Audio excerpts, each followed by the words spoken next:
All right, cool. So as Fernando said, I've been at Facebook since 2010. And before Facebook, I co-founded a company called reCAPTCHA, which provided those like squiggly letters you type when you sign up for things, you buy tickets on Ticketmaster or whatnot.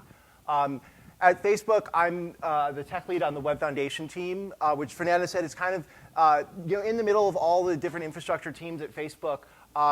And we're sort of responsible for the overall reliability and performance of Facebook's user-facing products. And so to me, that really means that we have two big portions of our work.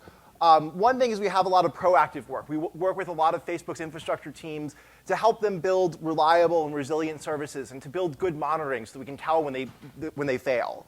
And the second part is when stuff does actually fail, we help debug things. If there's a problem that maybe doesn't have a root cause, but it's affecting the overall performance of Facebook, we will debug it and help work with the correct team to help fix the issue.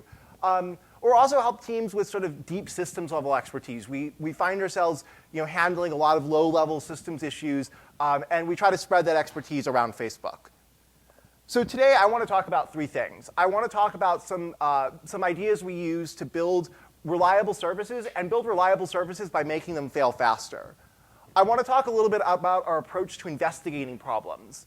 And then I want to talk about incident management. What do we do when something actually goes wrong and how do we learn from it? So when you're building systems, I think that failing fast is something that's really important. And in a car collision, if the car's going 60 miles per hour, there's this physics concept called conservation of energy, which says that the kinetic energy of that car has to go somewhere.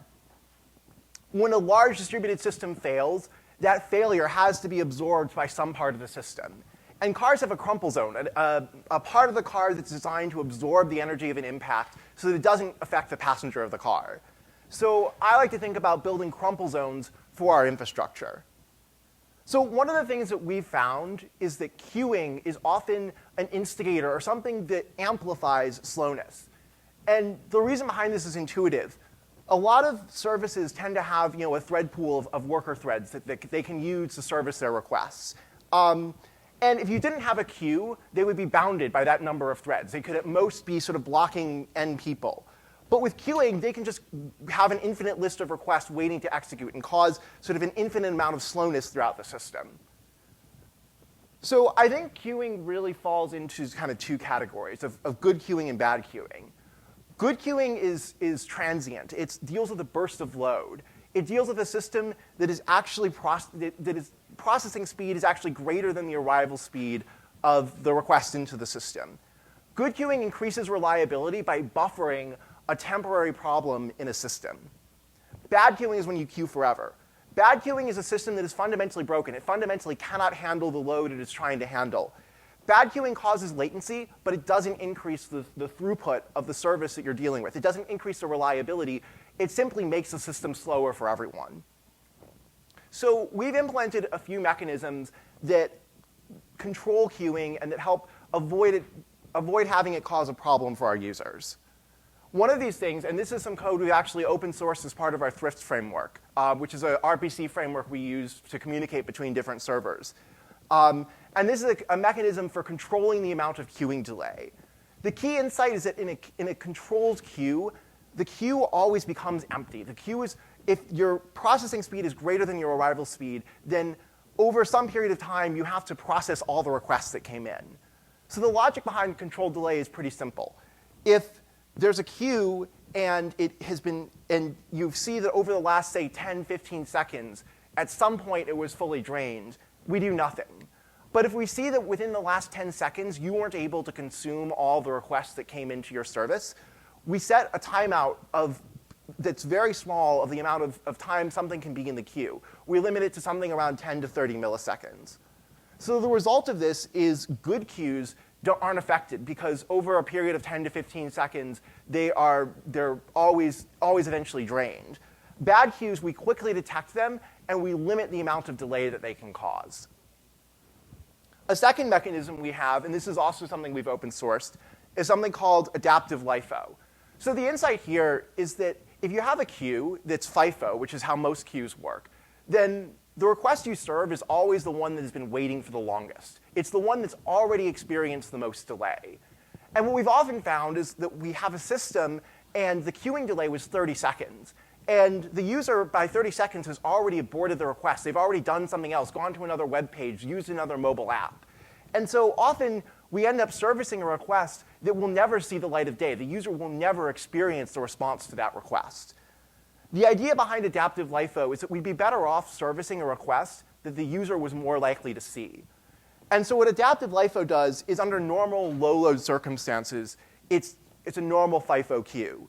But as soon as we see the occupancy of the queue rise to a level that's sort of atypical of the service, then we switch it into LIFO mode. And what happens then is then we're servicing requests. We're not letting them experience the queuing delay. Eventually, the control delay algorithm will come in. It will pick up on the fact that there's a sustained queue, and it will time out the other requests that are in the queue. So what all of this does together is this makes the service notice when there's queuing, and it makes it more proactive about telling the person who's calling that service, hey, I've got a lot of queuing. I'm going to reject your request. And that helps the user's response just continue moving along. And maybe the service they were calling has an error, but we can continue to process the rest of their request. Now, we have a philosophy of trying to fix performance problems in servers, but also making clients not trust that servers have the best of intentions. And what we do is we've built in the philosophy of concurrency control into a lot of our services. So the philosophy here is services often have a limited resource, the number of requests that they can be processing at any given time. What we don't want to see is we don't want to see one service monopolizing all of its resources in attempting to talk to another service that just isn't working. So the idea of concurrency control is that we cap the number of concurrent requests that can be going to any given service. So some examples of how we use this at Facebook is we have a system called memcache leases. The idea of memcache leases is that for a given memcache key, it might be something that the data behind that memcache key isn't available. It's a really hot object that's database is overloaded. We notice that 1,000 different requests at the same time see a miss on that key and are trying to refill it.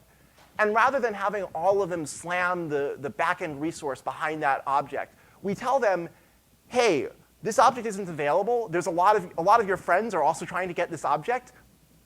Just fail quickly. Don't even try going to the backend service behind this.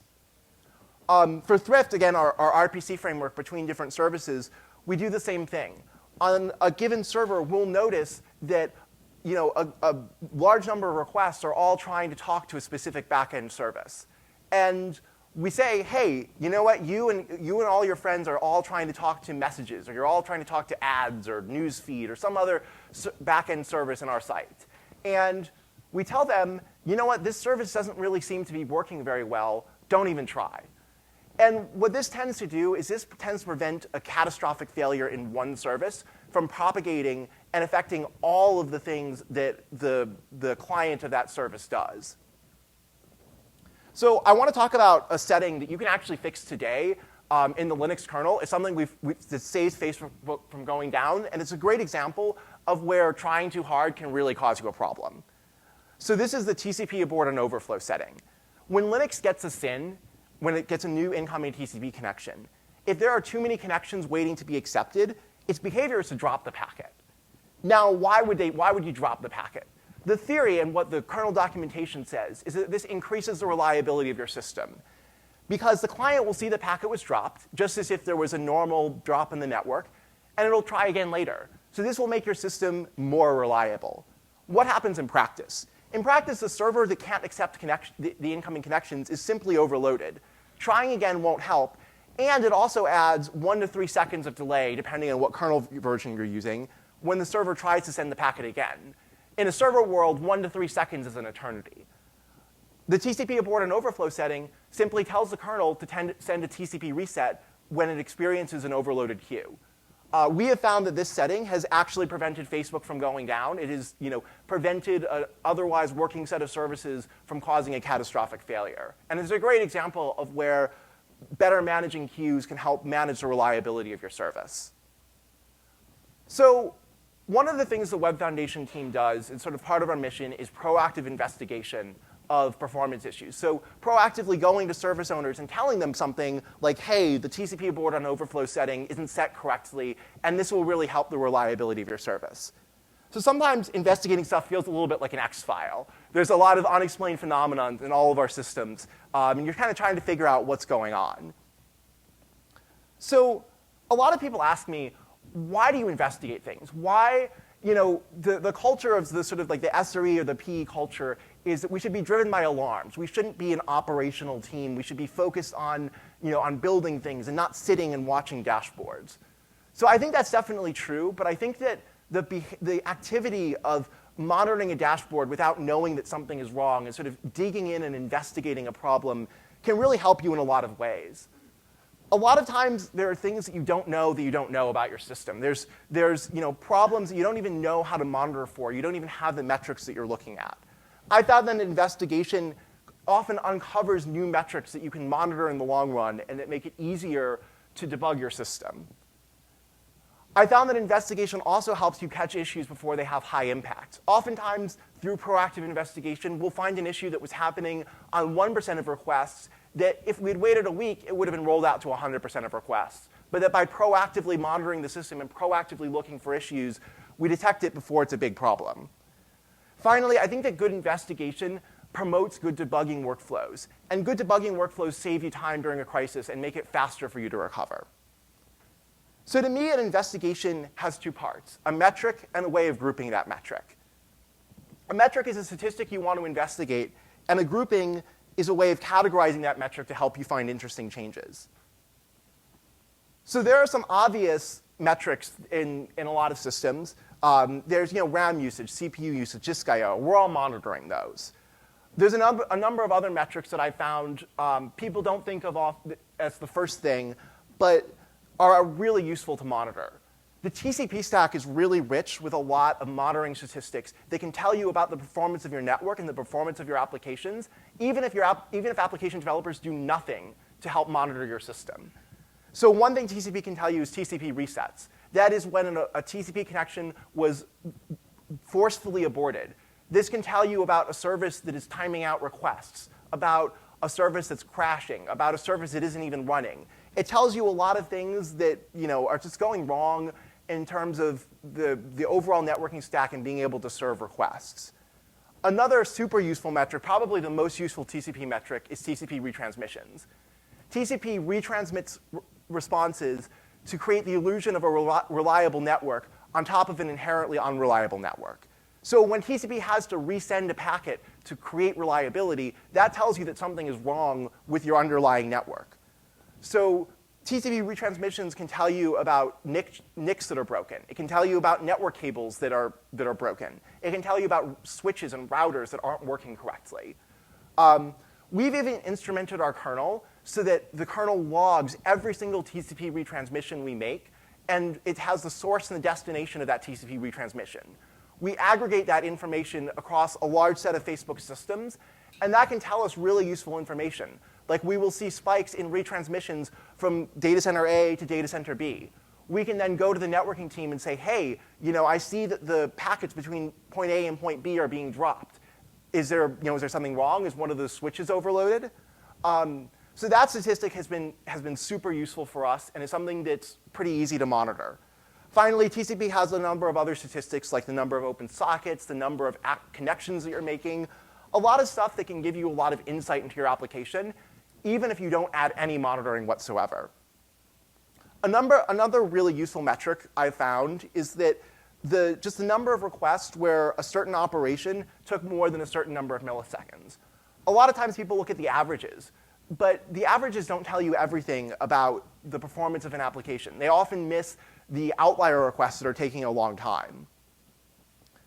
The number of errors of a specific type, if you can monitor not just the rate of errors, but break them down and find a specific error that just started or that increased in frequency, that often tells you about a change in your system. I often ask people if they, when they're developing code, to develop counters around the number of times a certain rare code path is hit. So that if you don't think that something is going to be hit very often, fine, have the code there, instrument it, and when it does hit, that's an interesting opportunity for us to investigate what happened. Finally, I talked a lot about queuing. Queuing tends to be a universally useful metric in debugging performance problems in a system. Anytime there's a queue, I like to ask application developers, hey, like, is there monitoring around that queue? Can I tell how large it is, how long people have been waiting in it? So one thing I found is that often the metric that you choose is really important to select the right metric so that the changes in it are obvious. So this is a graph, I actually took this morning, of 2 ways of monitoring the same thing. One way, I monitored the average latency of the thing, and that's the black line that's at the top. The second line on the bottom is the number of requests to this service that took over a second. So you can, and this is both of the axes in this are zero-based. So you can see both of them have spikes, both of them change. But when you look at the average latency, the spike is sort of, along the lines of the normal service response time. It's elevated, but it's not clearly disastrous. The bottom one, the number of requests that took more than a second, is an order of magnitude higher than the normal rate. Choosing the right metric so that the problems sort of stand out like this can be really important in doing an investigation. So once you have a metric, you figure out how to group it. There's lots of ways to group things. You can group things by time. Even time at a sub-second level we found to be really interesting. We found people that are doing operations where they used a timer API that was naturally aligned to 1-second intervals. Grouping by physical location. You can find that one server that's broken, or that one rack of servers where someone launched an experiment doing something weird. Grouping by request type. We like to sort of figure out whether or not a specific type of error or issue is related to a specific type of request or a type of service. The more ways you have to break down these metrics, the more interesting spikes you can see, because the more likely the spikes will be dramatic and will be something you want to investigate deeper. Finally, I really like grouping by histogram bucket. Often, if you take the latency of something and you draw a distribution of it, you'll see spikes around weird values. Like you'll see a spike at 1.5 seconds or 200 milliseconds. These often correspond to underlying timeouts or parameters in your system that might need to be adjusted. So when you're doing investigation, I found that it's really important to spend some time visualizing things. So this is some data from the same data set, and it's formatted in 2 different ways. The bottom one is just way easier to read than the top one. The bottom one has fixed point font, the decimal points are aligned, and the units are clear. In the top one, the units are all over the place. It's impossible to tell whether 40.0 is greater than or less to 196, because when you look at it, nothing is aligned. Nothing makes sense when you just scan that list of numbers. I found that it's just really important to spend time visualizing the data set that you have. So a frequent subset of this problem is people just complain that their dashboards are a mess. These are some real-world Facebook dashboards. You'll see the top 2 graphs measure the same thing. They have different x-axes and y-axes, and their units weren't labeled. You can't get any information from this graph. And the top graph, the y-axis, got screwed up by something that happened in the left-hand side of the graph, and you can't see any data from the right-hand side of the graph.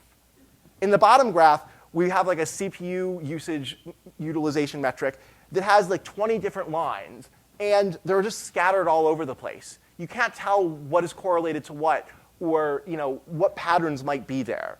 And it's really impossible to tell if you're looking, if you're trying to match something to the labeling of the chart, whether you're looking for like the fuchsia or the magenta line, because there's just so many lines and so many colors, you can't make any sense of it. So we really like this framework called Cubism. It's open source. It's something that Square developed. And it's kind of an eyeful at first, but we found it's a really useful way to scan a lot of operational data. In fact, a former colleague who I met here told me that the first thing he did is he said, I want to have Cubism at the company I'm at, because it's just a fundamentally easier way to look at data. So what is all of this data? If you look at the top graph here, all of these are the graphs of the same value. On the top graph, you have a 120 pixel version of this chart. And then we squashed it down to 30 pixels. And it's kind of hard to read the 30 pixel version of it, because you can't really see the peaks and valleys and the details of what's happening in this data set. On the bottom, we've done what Cubism does, which is create horizon graphs. Horizon graphs, rather than squashing the pixels, they chop the data set up into 4 different parts, and they label them with different colors, and then those parts are collapsed on top of each other. So the darker values indicate higher values in the underlying chart. But the shape of the chart looks the same. So it's a lot easier to see the data in the chart that uses Cubism because it uses color to increase the density of the information. The density of Cubism is pretty amazing. You can fit one data set, one line in the chart, in 30 vertical pixels. And horizontally, 1 day of data at 1 minute resolution, or 6 hours of data at 15-second resolution only takes 1,440 pixels. So it's really high resolution. It's really easy to see what's going on in a Cubism graph because you can put a lot of data there. Cubism encourages you to sort of set the y-axis of your graph manually. And what this does is this prevents an outlier from completely screwing up all of your other graphs. It makes sure that you can still see what was happening the rest of the day, even if at like 5 p.m. Stuff really went wrong and like all your stuff went off the charts. The real power of Cubism, I think, is in the ability to correlate different events. If you have a lot of lines that are all over the place and a lot of lines in different colors, you can't really tell whether the lines that changed were all from the same data center or whether they were just scattered around. You can't even match them up with the labeling of the chart because you have to match all the colors to the data sets. With Cubism, it's really easy. The darker colors indicate higher values, and you can see patterns of sort of streaks in the Cubism chart that represent operational changes. One of the things we've done with Cubism that I really like is that we've not just made it into, it's not just a visualization, it's also a workflow. We have 2 parts of our workflow. One is that you can easily flip between different metrics just by hovering over sort of a list of metrics that we've defined for a given data set. Secondly, we've made it so you can drag and drop a specific area of a graph you're interested in, and we build sub-dashboards for each one of these metrics that tell you if this metric was elevated, say if the response time for memcache was elevated, it's a follow-up dashboard that gives you all the things you might want to look at after that. I've seen a lot of people, they'll set up their system so they have a graph that monitors memcache, but then their next step is they've got to log into a bunch of servers, or they've got to type in a bunch of commands into their dashboarding system to come up with interesting graphs. This just makes it a one-step process. You define what time point you're looking at. It automatically sets all the graphs to the correct time point, and anybody can contribute new graphs as part of the drill-down data set. So I think a lot of these tools are, there's a lot of tools here we have for investigation. And sometimes we aren't able to proactively prevent an incident from happening. Sometimes we actually have to respond to a problem as it happens. And I think there's really 2 important things in responding to an incident that I'm going to talk about. One is the communication that goes on during the incident. And then the second part is what we do to follow up from the incident and how we make sure the incident doesn't happen again. So at Facebook, we have 3 ways of communicating during an incident. We communicate either in person, on IRC, and occasionally we'll use the phone. Most of the time, we're either on IRC or we're in person.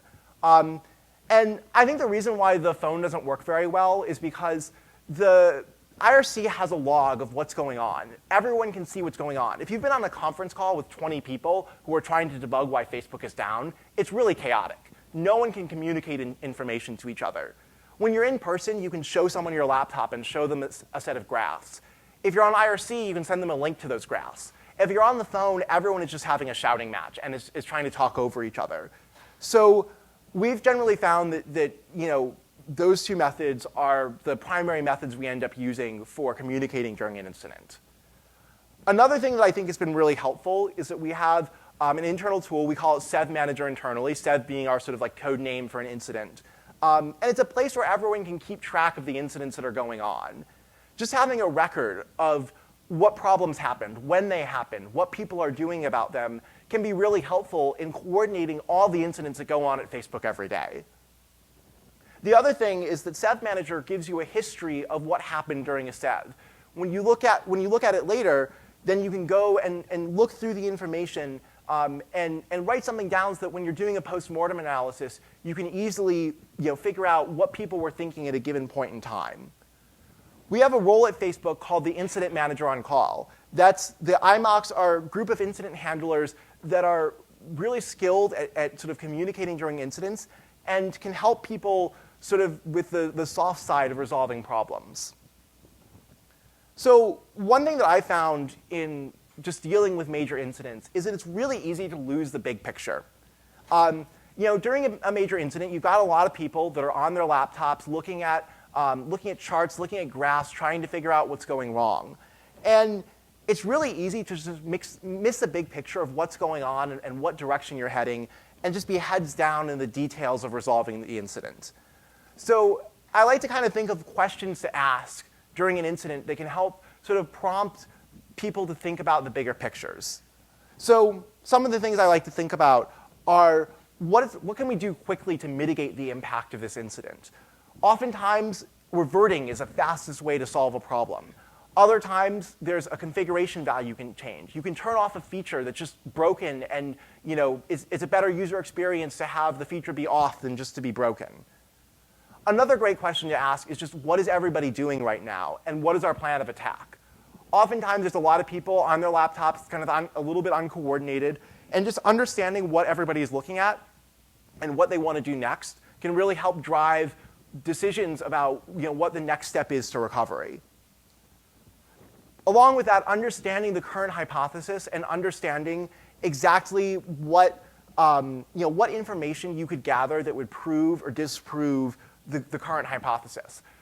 It's always a guess what's going on. Until you fix the problem, you never really know what it is. And making sure that you're collecting data to validate the current hypothesis is really important. Is there an alternate strategy we can pursue?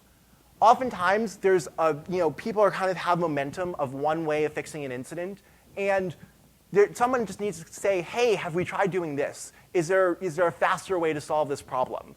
And making sure there's just someone who's combating any built-in momentum against the current plan and thinking about possible alternatives.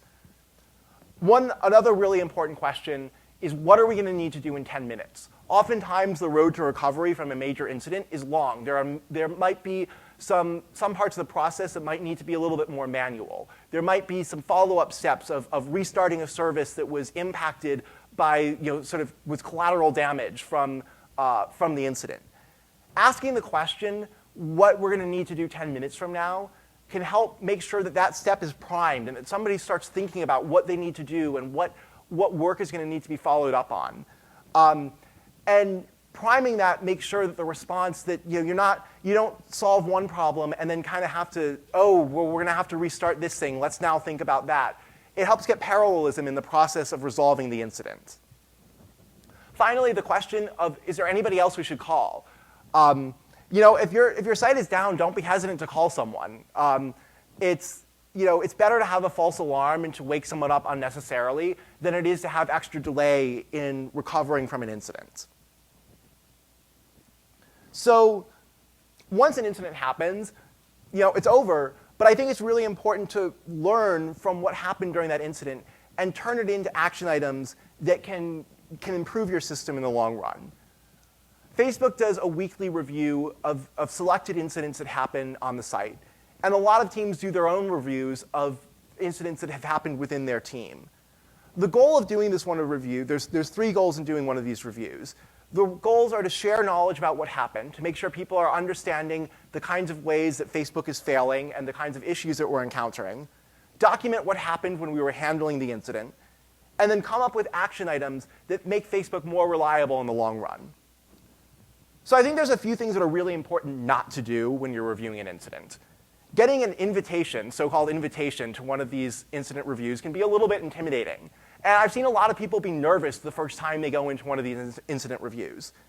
These reviews are not punishments. They are not telling people that they're doing a bad job.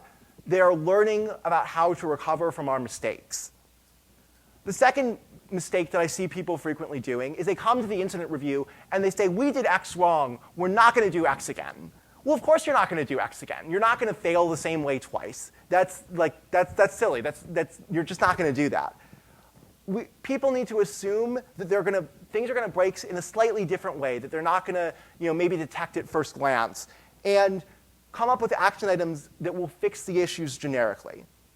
So a coworker of mine came up with a really great framework for thinking about ways to follow up action items from an incident. And this is called Derp. So the idea of Derp is to address the detection, escalation, remediation, and prevention of an incident. Detection means, did you detect the issue automatically? Did you see it through your alarms? And once you saw the issue through your alarms, the follow-up question to that is, did the monitoring that you had, did that make it intuitive to figure out the root cause of the problem? Monitoring is not just an alerting system, it's also a debugging system. And I sort of talked about the way we build debugging workflows. If your monitoring wasn't a good debugging workflow for that incident, then you should figure out what do you do to make the incident easier to debug next time, given your monitoring tools. Escalation. Did the right people get involved quickly? If one team had to call another team, why didn't that second team get an alert? Why weren't they on the scene already? Oftentimes, an issue will sort of be part of multiple layers of the site, and we want to make sure that we detect the issue at each one of those layers so that the right teams get involved. Remediation. What did you do to fix the issue? Oftentimes the longest part of the downtime isn't debugging what the issue was. It was doing all the steps you needed to do to bring everything back up. So I think during an incident review, thinking about the ways you could automate the process of recovering something and make it faster can increase your reliability simply by making your recovery time faster. Finally, and I think this is the most important question, is prevention. Not just saying we're not going to do this again, but given that this will happen again, what will make it safer? What will remove the risk? What will make it fail gracefully? What will make it fail fast? What will reduce the impact of this failure to users?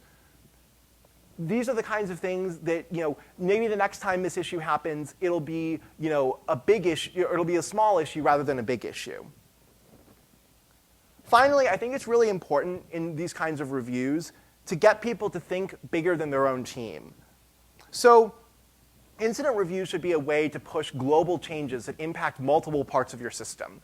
Oftentimes, I'll see someone come into an incident review, and they'll tell about a way to recover, about sort of an action item, a follow-up item, and phrase it in terms of their own team. So for example, imagine a team, there's a team that runs a critical feature on Facebook, and that feature starts failing. It starts throwing exceptions. And the data about these exceptions were lost in the noise because this feature is critical, but it has a small amount of traffic. Oftentimes, I'll see them come to the incident review and say, you know what, we should really be monitoring for exceptions in our service. Well, that's great, but what about the next service that comes along, the next service that has a rare but important feature? How are they going to prevent the same thing from happening? The follow-up item you really want from this kind of incident is to ask the question, is our monitoring system well-tuned for the diversity of teams that we have and the diversity of products that we're running? Coming up with an action item that doesn't just address the issue that happened, but also thinks bigger and tries to make the infrastructure more resilient is more likely to prevent other incidents from happening in the long run. So I think in an incident review, this is sort of like the role of an experienced incident handler, is to ask these questions that maybe the team actually needs more support from the monitoring team. And the experienced incident handler can then champion those kinds of action items and explain to people why improving the monitoring system will improve the reliability of that site overall. Cool, so that's my talk. I'm open to questions here. I think we also have a Facebook happy hour afterwards that I'll be at, and you guys can ask me questions. Cool, you. The one group of folks I know who implemented Cubism said that they eventually got tired of explaining to people how to read the graphs. What have you done in terms of education, or do you just keep it to your company? Yeah, my boss asked me how to read the graphs, and I still think he's a little bit confused. He doesn't look at it every day. I don't know, to me, like the first time I looked at it, it was kind of intuitive. I don't really know how to explain anymore. I was gonna try to come up with like an animation for it, which I think might be the only way to like truly explain it. I think once you started using it for a while, you kind of get it. Like I really, I don't know. I feel like it's pretty well documented, and I'm confused as well as to why it's so like, it's something that people seem to either get or not get. And yeah, luckily, I feel like a lot of people just kind of understood how to use it over time. But I completely feel your pain there. Yeah, you? So how does your Cubism stuff work with the other type of tools like Fast? So I think there's, we have an underlying data system called ODS, which stores all of our operational monitoring data. And you can write a lot of scripts on top of that, or a lot of different visualizations. Cubism literally started off as a like cron job that ran every minute and that pulled a bunch of data from our monitoring system and spit it out as JSON. Like, you can take lots of information and you can visualize it in different ways. And I think that one of the important parts of doing data visualization work is just making prototypes like that build on top of existing systems and that take data and transform it in new and unique and interesting ways.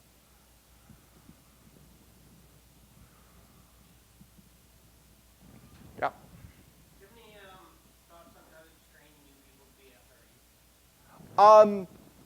So I think that attending one of these incident reviews is actually something that's really useful. I've like learned a lot even from incidents that I haven't been involved with. Just sitting and listening to people review incidents and understanding what happened, I think is something that's really important. And so I encourage a lot of people that are just starting out to go to one of these incident reviews, even if they don't have something that they're responsible for. I find oftentimes being one of the people who is responsible for causing one of the incidents enhances that learning experience.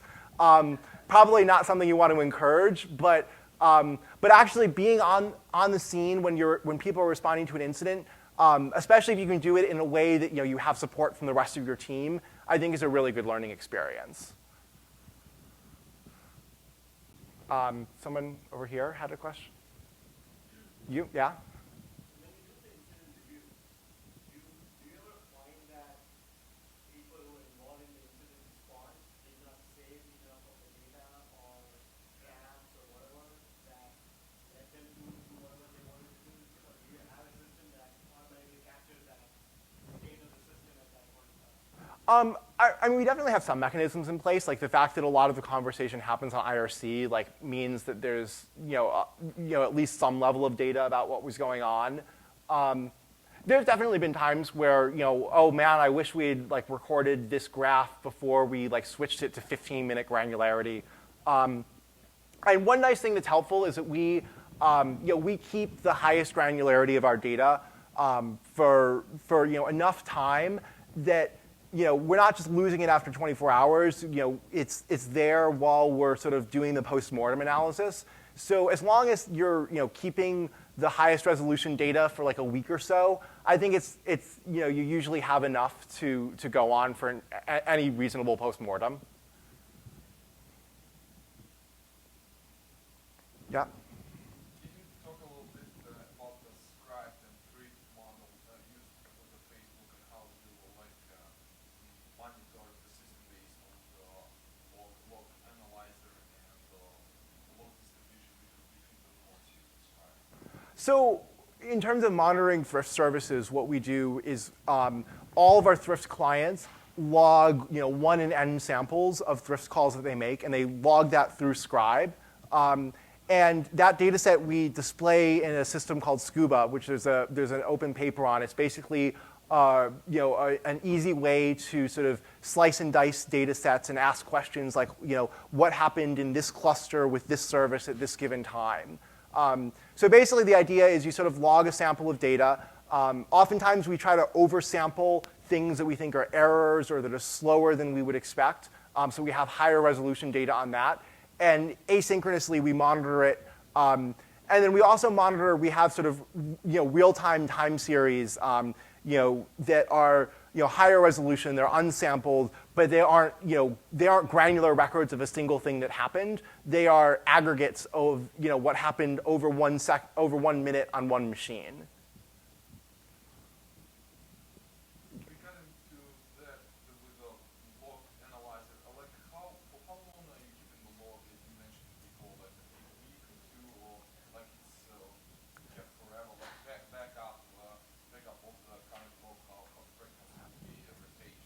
It really depends on what the data is. Different data sets. There's no reason to keep information about like sampled RPC calls between servers for a super long time. There are other data sets that are interesting to analyze over over months or years. So like things that relate to like planning capacity you might want to keep for longer than things you want to relate to like how a service is operating.